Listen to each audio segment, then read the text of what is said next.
Mañana viene aquí a Los Ángeles, California. Va a estar primero a las 6 de la tarde mañana en Cal State Northridge, en la Universidad de Northridge, Andrés Manuel López Obrador, y luego el sábado a las 10 de la mañana frente a la alcaldía de la ciudad de Los Ángeles. Ahí también va a tener un acto. Tengo en la línea telefónica a Andrés Manuel López Obrador, 2 veces candidato a la presidencia de la República de México. Y te saludo con mucho gusto, Andrés Manuel. Primero que nada te quiero preguntar cómo estás después de haber tenido aquel problema de salud de tu corazón.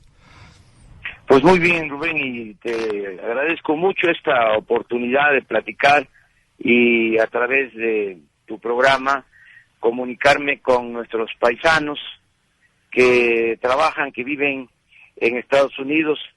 Estoy ya bien, me han dado de alta, tuve un infarto hace un poco más de 3 meses, pero ya estoy de nuevo en actividad. Estoy recorriendo el país y voy a Los Ángeles mañana y pasado mañana vamos a estar por allá.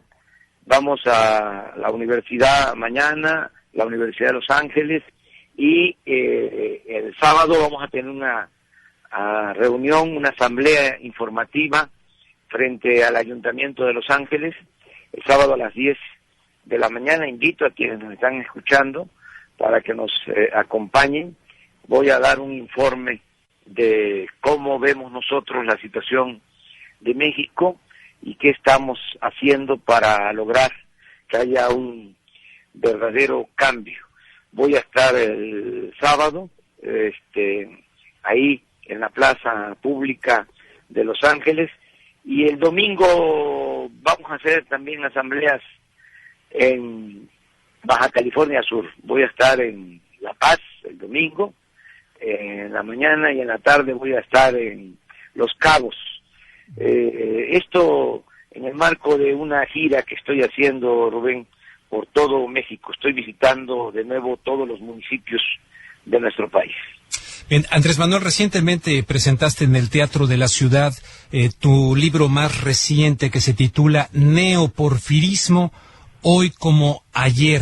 ¿En qué consiste este neoporfirismo? Decías que vienes a explicar la visión que tienes del país en este momento de México. Creo que este libro lo explica. Pero decirle a la audiencia de este programa, ¿en qué consiste este neoporfirismo, hoy como ayer? Porque entiendo que así es como estás viendo el país, ¿no?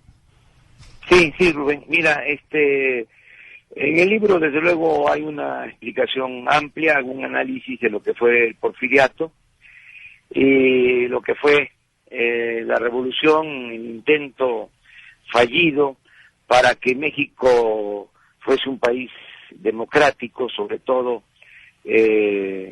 con el interés, la participación del apóstol de la democracia, Francisco I. Madero. Y cómo hubo la revolución, se avanzó después de la revolución en el terreno social, pero en lo político prácticamente se trasladó el antiguo régimen porfirista. Ya no estaba Porfirio, pero se quedó doña Porfiria, el PRI, que nace en 1929, se transforma en 1938, vuelve a cambiar en 1946, ya con el nombre actual de PRI, y en 1988 yo sostengo que se convierte en PRIAN, cuando Salinas de Gortari. Entonces el libro lo que trata es de explicar cómo esto que llaman neoliberalismo, que se aplica en todos los países y que consiste básicamente en transferir, en trasladar bienes del pueblo, de la nación, a particulares y sobre todo extranjeros, como ese modelo económico llamado neoliberal es, en el caso de México, en esencia, neoporfirismo. Para decirlo de otra forma, lo que se está aplicando en México desde hace 30 años, que le llaman neoliberalismo, desde mi punto de vista es neoporfirismo. Es el regreso al pasado para quitarnos el futuro. Ahora, en estos últimos 30 años, pues los gobiernos se han dedicado a entregar, como en la época de Porfirio Díaz, todos los recursos naturales del país, las riquezas de México, a particulares. En el caso del porfiriato, pues se entregaron las tierras, se privatizaron los ferrocarriles, se entregaron las minas de oro, de plata, de cobre, se entregó el petróleo, y es exactamente lo que ahora se está aplicando. En aquel entonces, por las injusticias que prevalecían, la esclavitud en el campo, porque habían haciendas con peones acasillados, el maltrato a los obreros, la explotación a los trabajadores que ganaban 25 centavos por 16 horas de trabajo, pues todo eso nos llevó, Rubén, a la revolución. Para eso fue la revolución. Ahora yo sostengo que se va a dar otra revolución, que este modelo es inviable, ya se probó que no da buenos resultados. Solo que queremos que no sea una revolución armada, queremos que sea una revolución pacífica, una revolución de las conciencias para lograr la transformación del país. Pero no se puede esperar, repito, nada bueno de este proyecto que ya probó que solo beneficia a una pequeña minoría a costa del sufrimiento de la inmensa mayoría de nuestro pueblo. Entonces, esto es lo que yo explico en el libro. Yo te puedo decir que ahora México tiene 55 multimillonarios que aparecen en la lista de los hombres más ricos del mundo, pero hay 55 millones de pobres. Por cada multimillonario, 1 millón de pobres. Entonces, hay una monstruosa desigualdad económica, social. La economía desde hace 30 años está estancada, no se generan empleos, impera la corrupción, desde luego que no hay democracia en el país, y tienen que darse los cambios más temprano que tarde, Rubén, y por eso es nuestra lucha. Bien, pues precisamente estaba yo leyendo una crónica de la presentación del libro donde estuvo Elena Poniatowska, donde estuvo Lorenzo Meyer, y hubo una pregunta que según la crónica hizo Lorenzo Meyer, pero de alguna manera ya la abordaste, pero me gustaría insistir en ella, aunque nos va a llegar la primera pausa, dura 2 minutos el corte. Es Lorenzo Meyer que decía, ¿es posible acabar con el neoporfirismo sin violencia? Tú expresas, deseamos que sea una revolución de las conciencias, algo pacífico, y preguntaba Lorenzo Meyer, ¿es posible terminar con este neoporfirismo sin violencia? Es posible. Es posible, Rubén, y además porque no hay otra opción. La violencia no destruye el autoritarismo, lo perpetúa. Y sí es posible lograr una transformación pacífica, con la participación consciente y organizada del pueblo. A eso apostamos. Cada vez va a haber más gente consciente. En la pasada elección obtuvimos 16 millones de votos, de mujeres, de hombres libres. Apostamos a que en la próxima elección puedan participar a favor de un verdadero cambio 30 millones de ciudadanos, y cuando esto suceda, cuando se logre esto, no les va a servir a los de la mafia del poder ningún truco, ninguna maña, ningún fraude. Y a ver, vamos a pararla tantito ahí porque viene la primera pausa, que ese punto es muy importante. Regreso con Andrés Manuel López Obrador en vivo, se encuentra allá en la Ciudad de México, viene mañana a Los Ángeles, hablando claro con Rubén Luengas. Regreso. Y voy de regreso con Andrés Manuel López Obrador, quien mañana viaja acá a la ciudad de Los Ángeles, California. Andrés Manuel, yo soy, y lo he dicho siempre acá en televisión y ahora en radio, y sin ningún problema, cubrí las elecciones pasadas en México, cubrí aquellas contra Calderón, y siempre he dicho, ¿verdad?, que hubo cuestiones totalmente fraudulentas, manipuladoras, horrible ese camino, que muchos lo consideran como democrático en México. Yo no. De hecho, tengo en mis manos un libro que te lo recomiendo, lo compres mañana, o si no yo te lo regalo, The Opinion Makers. Es decir, los fabricadores de la opinión, cómo se fabrica la opinión a través de los medios de comunicación. Entonces, mi pregunta es, sí, por lo que me dijiste antes del corte, como que si aspiraras a un gradualismo de concientización de la gente para llegar a un número de votos que permita un cambio en México. Sin embargo, todas estas artimañas y todo esto que hemos visto en México en las pasadas elecciones y que se perfeccionaron mediáticamente hablando en las de Peña Nieto, ahí van a estar. Entonces, ¿no es un poco ingenuo de tu parte pensar que así será? Y este reclamo lo hacen muchas gentes que te siguen en Facebook, etcétera, se preguntan lo mismo, tienen temor de que sea una tercera situación frustrante por las artimañas ya conocidas. Sí, pero mira, lo que se tiene que hacer es lograr más apoyo popular. O sea, las trampas, las artimañas, el fraude, se vencen con la participación ciudadana. Entre más gente esté consciente y decidida a establecer en México la democracia, menos posibilidad hay para hacer fraude. Esa es nuestra apuesta. Estamos muy conscientes, no nos estamos chupando el dedo. Las cartas están marcadas, los dados están cargados. Todas las instituciones que deberían de cuidar que las elecciones sean limpias y libres están al servicio de la masa del poder, están al servicio de los que no quieren que haya democracia en nuestro país y que no cambie la actual política económica, porque aunque le vaya mal al pueblo de México, a ellos siempre les va muy bien. Eso estamos muy conscientes, no somos ingenuos, pero también sabemos que si cada vez hay más ciudadanos decididos, vamos a lograr, Rubén, la transformación. Este régimen corrupto, podrido, antidemocrático, se apoya en básicamente dos artimañas, en dos mecanismos de control y de manipulación. Si no, ya se hubiese derrumbado este régimen caduco, putrefacto, corrupto.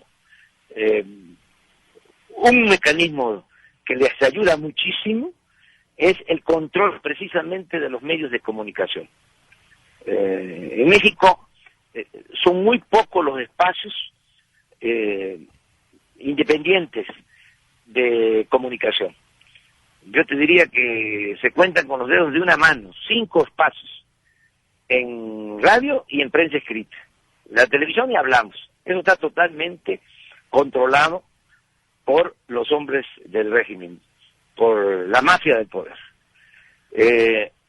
Entonces, así es como administran la ignorancia en el país y así tienen como anestesiados, hipnotizados a millones de mexicanos. Eso les ayuda mucho. En México no se garantiza el derecho a la información. Se ejerce una dictadura a través del control, repito, casi absoluto de los medios de comunicación.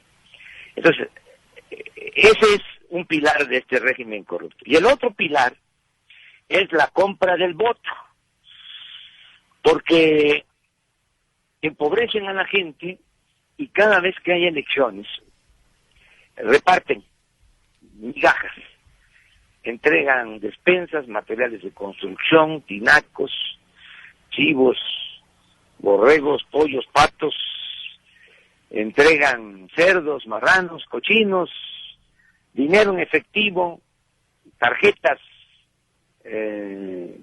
para tiendas o comercios. Por ejemplo, con Peña Nieto entregaron tarjetas Soriana, entregaron tarjetas Monex, monederos electrónicos. Peña Nieto compró alrededor de 5 millones de votos, traficando con la pobreza de la gente.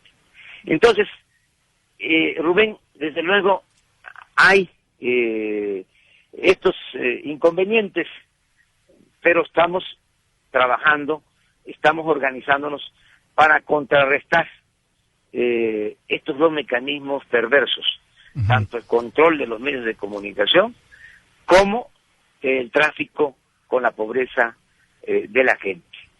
¿Qué se está haciendo? Bueno, nos estamos organizando, estamos informando, orientando, haciendo conciencia, y se va avanzando.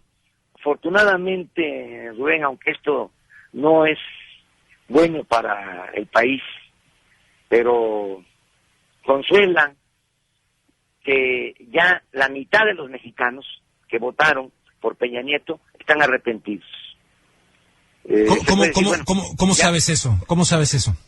Acá te acabo de tener una encuesta en mis manos, donde se le pregunta a la gente que si fuesen de nuevo las elecciones, si se volvería a votar.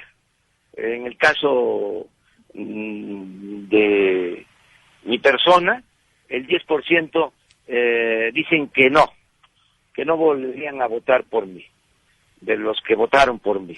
Uh-huh. En el caso de Josefina, del PAN, el 30% no volverían a votar por ella. Y en el caso de Peña Nieto, el 50%. El 50%. Me llega la pausa nuevamente, Andrés Manuel. Esta dura un poquito más, pero regreso contigo. ¿Y quién hizo la encuesta? Si nos da tiempo de que nos digas quién hizo la encuesta. Es nuestra. Es de ustedes. Para saber cómo estamos, sí, pero yo no miento. Lo que quiero decirte es que estimula que cuando menos la gente está reaccionando. Muy bien. Porque en año y medio que va el gobierno de Peña Nieto no hay nada, Rubén, nada absolutamente para beneficio del pueblo de México. Al contrario, las cosas están... Regreso con Andrés Manuel López Obrador. Vamos al último bloque con él porque tiene otra actividad después de esta charla que estamos teniendo. Él en la Ciudad de México, viene mañana aquí a Los Ángeles, California. Bien, aquí estamos de regreso, amigos, entrevistando a Andrés Manuel López Obrador. Este será el último segmento porque él tiene otra actividad. Andrés Manuel, en absoluta honradez intelectual, no puedo contradecir nada de lo que dijiste, porque la verdad es que estoy de acuerdo mucho de lo que dijiste. Me consta como reportero, y no solamente como reportero, sino como mexicano, pero la parte que también te quería plantear, y vendría a la autocrítica. Mucha gente, incluso en las redes sociales, siente... O sea, gente que está más consciente de lo que pasa en México, que quieren el cambio, no se identifican con el PRI o PRIAN, etcétera, pero tampoco con Morena. Sienten que Morena sería, así como dicen acá, preaching to the choir, es decir, como que predicándole al coro, como que los mismos de siempre, y como que no tiene la imaginación suficiente para abrirse o no ser excluyente, y a que aquellos que no se identifican con prácticas ligadas a este PRD, que ahora lo vemos también, este PRD corrupto que ya ustedes han dejado, pero no sé si me explico. Hay gente que está hasta el gorro, pero ve ya una cosa de partidocracia y desconfía mucho de Morena. ¿Qué les dirías? Pues que no desconfíen, que Morena es la única opción, no exagero, Rubén, es la única esperanza para el pueblo de México. No tengo dudas sobre eso. Morena es un instrumento nuevo de lucha al servicio de la sociedad, al servicio del pueblo de México. Y tiene como objetivo transformar este país, y Morena es un referente moral. Los que tienen alguna duda sobre eso deben de tener la seguridad de que nosotros no vamos a claudicar, ni vamos mucho menos a corrompernos. Que Morena es una organización independiente, no es un partido palero, y que tiene como objetivo transformar al país. Que tiene una filosofía, que tiene doctrina. Nosotros sostenemos que venimos a este mundo a servir y no a que nos sirvan. Nosotros sostenemos que el poder solo vale, solo tiene sentido y se convierte en virtud cuando se pone al servicio de los demás. No es la lucha del poder por el poder, o la ambición al dinero. Si fuese nada más por el poder, por los cargos, Rubén, yo ya sería presidente de México. Si les hubiese yo garantizado a los de la mafia del poder que no iba a cambiar nada, me hubiesen dejado pasar. Pero no se resuelve nada con eso. aunque se trate del cargo más importante de la República. Si no se va a poder llevar a cabo una transformación, no se contribuye en nada, al contrario, solo se mediatiza y solo se ahonda aún más la problemática de nuestro país. Entonces, no es cargos lo que nos mueve, no es la búsqueda de puestos, de cargos, sino lo que queremos es una transformación del país. Y hemos llegado a la conclusión, Rubén, porque este es un movimiento muy espiritual, muy fraterno, hemos llegado a la conclusión que se puede ser feliz buscando la felicidad del prójimo. Por eso no nos mortifica mucho el cuánto tiempo nos va a llevar el lograr la transformación, si se va a poder o no se va a poder. Sabemos que se hace camino al andar y hay que seguir caminando hacia la construcción de ese ideal que tenemos, que es el de lograr aquí en la tierra el reino de la justicia. Nuestro movimiento se puede sintetizar, se puede definir en una frase: amor al prójimo, amor a la familia, amor a la naturaleza, amor al pueblo, amor a la patria y amor al prójimo. Entonces, que no haya duda, desde luego somos libres y nosotros respetamos a quienes desconfían. Nada más le decimos que no somos iguales. O sea, porque hay todo un discurso también muy inducido por los de la mafia del poder, desde luego que sin dar la cara, para decirle a la gente o difundir que todos los políticos son iguales y que no hay esperanza. No somos iguales, nosotros no somos corruptos y sí hay esperanza. Y tenemos que luchar para que las cosas cambien. Hasta en el peor de los casos, si nosotros no vemos consumada la obra de transformación, le vamos a dejar muy avanzado el trabajo a nuestros hijos, a nuestros nietos. Dejar de luchar es como comenzar a morir. La causa que estamos defendiendo es una causa muy justa, muy noble. Eso es lo más importante, no el papel de nosotros los dirigentes. Más importante es que en México haya democracia, que nunca ha habido. Nunca ha habido democracia en nuestro país. Nunca ha habido democracia en México, de plano. Nunca ha habido democracia en México. Y esto lo puedo probar técnica, científicamente. Nunca ha habido democracia en nuestro país. El intento de establecer la democracia se dio en los meses, en el poco tiempo que estuvo el presidente Madero gobernando. Nada más. Y mira en qué terminó, cómo fue traicionado, asesinado de manera cobarde. Pero no hay en México hábito democrático, no hay cultura democrática. Y de eso dimana, o a eso se debe, el que estemos mal, Rubén, porque la democracia no trae el... Oye, Andrés Manuel, pues ya nos ganó el tiempo otra vez y me habías dicho que nomás 3 bloques podías porque tienes otra actividad. Sí, ya. Entonces, estoy llegando a Azcapotzalco. Estás llegando a Azcapotzalco, tienes un acto allá. Bueno, pues te agradezco muchísimo y Pero entonces, mañana vamos a estar allá y pasado mañana. Invito a los paisanos para que nos acompañen, sobre todo en el meeting del sábado a las 10 de la mañana, ahí frente al Ayuntamiento de Los Ángeles. Muy bien, gracias Andrés Manuel López Obrador, muy buenas tardes allá en México. Te mando un abrazo, Rubén, muchas gracias. Gracias, Andrés Manuel López Obrador. Vámonos a la pausa y regresamos aquí hablando claro con Rubén Luengas, que tiene una actividad en Azcapotzalco allá en México. López Obrador. Volvemos. Amigos, aquí de regreso, después de haber charlado, pues brevemente, ¿no?, con Andrés Manuel López Obrador, y este libro que ha publicado allá en la Ciudad de México sobre analizando el país como un neoporfirismo. A mí siempre me ha llamado muchísimo la atención.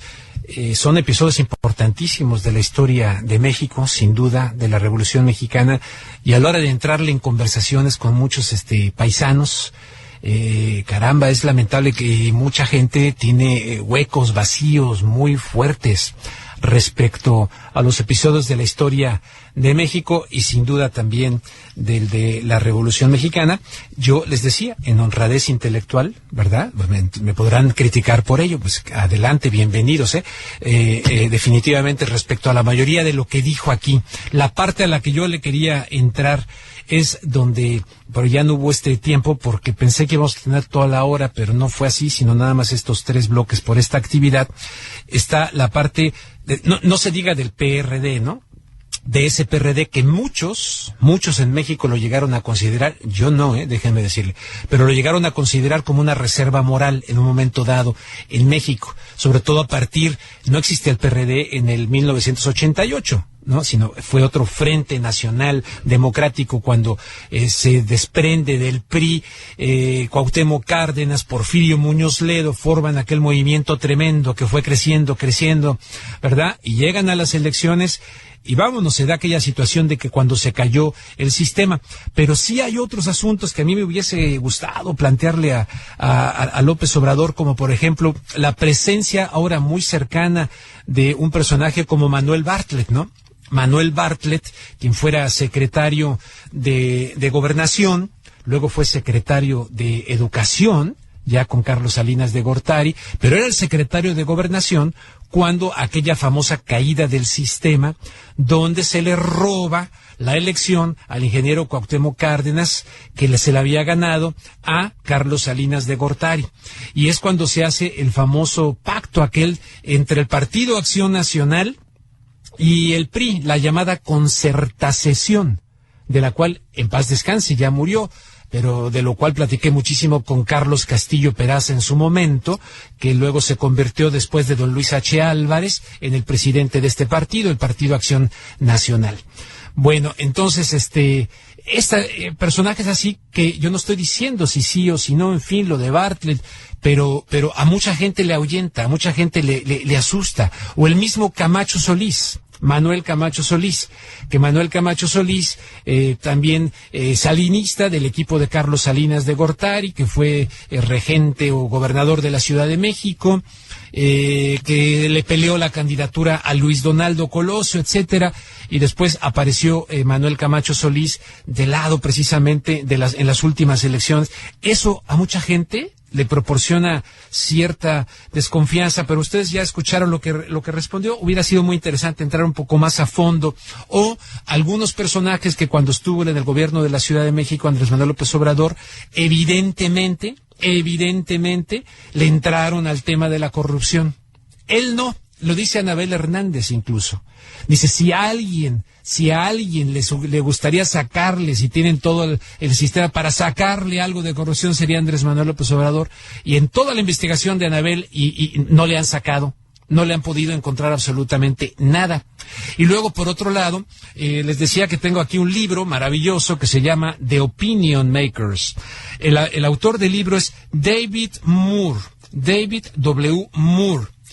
Sí, dice, es una exposición interna, dice The Truth Behind the Polls, for instance, ¿no? La verdad detrás de las encuestas.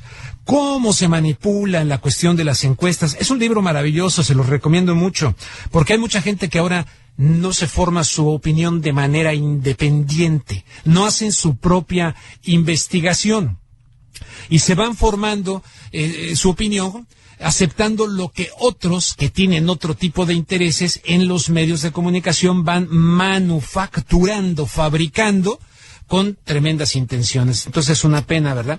Entonces en ese sentido a mí me da, cuando yo hago críticas, y Andrés Manuel lo sabe, y le hago críticas al movimiento por ejemplo, en contra de Calderón, en fin, y lo hemos platicado y se las he dicho de frente. Pero luego hay gente que sale con cada cosa diciendo, ay, pero es que él hizo esto y lo otro. Él hizo aquello, y luego a ver dónde están las pruebas, ¿sabes? No, y entonces ya no saben por dónde. ¿De dónde? Lo escucharon, de esa fabricación que se vino haciendo. Entonces ahí está. Ustedes investíguenle, siempre les digo, investíguenle sobre el asunto. El caso está que surge este nuevo partido Morena. Por lo que entiendo, Andrés Manuel López Obrador va a buscar nuevamente la presidencia. ¿Cuánto llevó Lula? Lula creo que fueron 4. 4 o 3 por lo menos. Vamos a investigar ahorita, aquí Roberto me va a ayudar. Lula da Silva en el Brasil se aventó por lo menos 3, pero creo que igual fueron 4, ¿eh? Este sería el tercer intento de Andrés Manuel López Obrador y él le está apelando, 3, ¿verdad, de Lula? Le está apelando a la cuestión de la conciencia. Bueno.